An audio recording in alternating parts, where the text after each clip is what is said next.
show you how to insert a link into the top um, section so that floor plans are really easy to find quickly.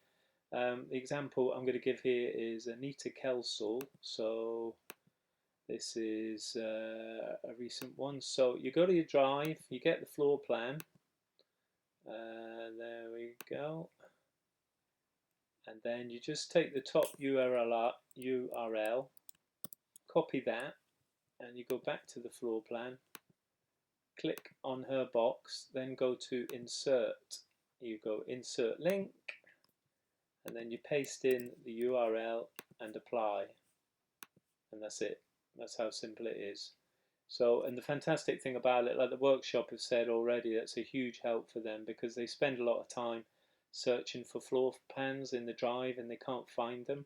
Well, with this now, you just hover over it, you click it, and it instantly opens. So potentially it could save everybody lots and lots of time.